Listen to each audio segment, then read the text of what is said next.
فرق ہو تو پھر یونٹی نہیں آتی، کیونکہ ہر ایک کس کے لیے کام کرتا ہے؟ اپنے مفاد کے لیے۔ جب سب کا مفاد سانجھا ہوگا، ایک ہوگا، تو پھر ایک ہی طرف رخ کرنا ہے۔ تو یہاں پر کیا کہا جا رہا ہے کہ اللہ نے تم پر نعمت تمام کی، جیسے نعمت رسول اللہ صلی اللہ علیہ وسلم کی آمد تھی۔ مزید آگے تفصیلات ہیں ان نعمتوں کی۔ یتلو علیکم آیاتنا ویزکیکم، اور وہ تم پر ہماری آیات پڑھ کر سناتا ہے۔ کون؟ رسول اللہ صلی اللہ علیہ وسلم۔ کیسے؟ جیسے انہوں نے جبریل علیہ السلام سے سنی، جیسے اللہ رب العزت نے ان کی طرف نازل کی آیات، ویسے ہی انہوں نے آگے سنائی، پڑھ کر سنائی۔ یہ اللہ کا بہت بڑا کرم ہے اور احسان ہے۔ جبریل علیہ السلام نے جیسے قرآن سنا ویسے ہی پہنچایا، اور نبی کریم صلی اللہ علیہ وسلم نے جیسے سنا ویسے ہی پہنچایا، جیسے نازل ہوا ویسے پڑھنا چاہیے۔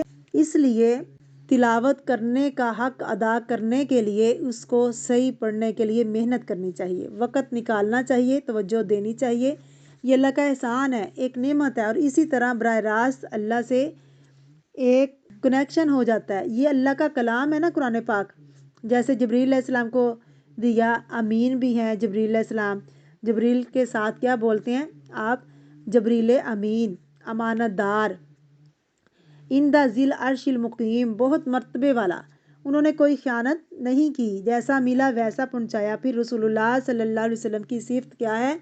رسول امین، صادق اور امین۔ انہوں نے بھی ویسے ہی پہنچایا، اور ہمیں بھی خیانت نہیں کرنی چاہیے، ٹھیک ہے نا؟ خیانت کیا ہے؟ جیسا لکھا گیا ہے ویسے پڑھنے کے بجائے زبر کو زیر اور پیش کو زبر کریں، یہ خیانت ہے۔ وَيُزَكِّيكُمْ، اور وہ تمہارا تزکیہ کرتا ہے۔ تزکیہ کا ایک اور معنی نشو و نما کرنا، گرو کرنا، یہ بھی ایک نعمت تھی۔ یہ نبی کریم صلی اللہ علیہ وسلم نے صرف علم نہیں دیا، علم کے ساتھ ساتھ تربیت بھی کی۔ وَيُعَلِّمُكُمُ الْكِتَابَ، اور تمہیں کتاب کی تعلیم دیتا ہے۔ عرب کون تھے؟ امی لوگ تھے۔ امی کون ہوتا ہے؟ ان پڑھ، پڑھے لکھے نہ تھے۔ پھر نبی کریم صلی اللہ علیہ وسلم نے آ کر انہیں پڑھنا لکھنا سکھایا، ان کو پڑھا لکھا بنا دیا۔ یہ نعمت ہے، اللہ کا احسان ہے۔ یہاں یہ آیت دوبارہ آئی ہے، پہلے بھی گزری تھی، آپ سوچ رہے ہوں گے پھر دوبارہ کیوں آ گئی؟ وہاں ایک اور کنٹیکسٹ میں تھی، یہاں اس کنٹیکسٹ میں ہے کہ یہ سارا احسان ہے اللہ کا، نعمت ہے اللہ کی، اس کو یاد کرو۔ اور ان نعمتوں کے ساتھ ہی قبلے کا تعین بھی نعمت ہے۔ ان ساری نعمتوں کو اکٹھا کیا جا رہا ہے۔ تو عرب جاہل امی لوگ تھے، جن کو نبی کریم صلی اللہ علیہ وسلم نے کتاب کی تعلیم دی، ان کو سکھایا۔ کتاب کیسے سکھائی؟ لفظاً اور معنوی بھی اور عملاً بھی، تین طریقے سے سکھائی۔ آپ نے پڑھ کر بھی سنایا، پھر اس کے معنی بتائے، پھر کر کے بھی دکھایا۔ آپ نے صرف لیکچر نہیں دیے، کام کر کے دکھائے۔ والحکمہ، اور حکمت کی تعلیم دی۔ حکمت کیا ہوتی ہے؟ جو بھی احکام ہے ان کی جو وزڈم ہے وہ بھی سکھائی۔ یہ کیوں حکم دیا جا رہا ہے؟ ہر چیز کو اس کی اصل جگہ پر رکھنا حکمت ہوتی ہے۔ ہر چیز کو کیسے کرنا چاہیے، کتنا کرنا چاہیے، کہاں کرنا چاہیے، یہ سب چیزیں آپ نے سکھائیں، اور ہر چیز میں حکمت۔ وَيُعَلِّمُكُمْ، اور ایک نعمت اور کیا ہے؟ وہ سکھاتا ہے تم کو مَا لَمْ تَكُونُوا تَعْلَمُونَ، جو تم نہ جانتے تھے، تمہیں پہلے پتہ نہ تھا۔ عرب امی قوم تھی، تو امی قوم کو پہلے بہت سی باتوں کا پتہ ہی نہ تھا، لیکن پھر کتنا پتہ چلا؟ ابو ذر کی وہ حدیث یاد کر لیں جس میں وہ کہتے ہیں کہ آپ صلی اللہ علیہ وسلم کی وفات اس حال میں ہوئی کہ آپ صلی اللہ علیہ وسلم نے ہمیں زمین اور آسمان میں اڑتے پرندے کے بارے میں بھی علم دیا۔ آسمان میں کوئی پرندہ اڑتا ہے، اپنے پر پھراتا ہے، تو یہ کیسے کرتا ہے، کیوں کرتا ہے، اس کا بھی ہمیں بتایا۔ ہر چیز کے بارے میں ہمیں سکھایا جو پہلے نہیں پتہ تھا۔ سب سے بڑی بات یہ کہ غور و فکر کرنا سکھایا۔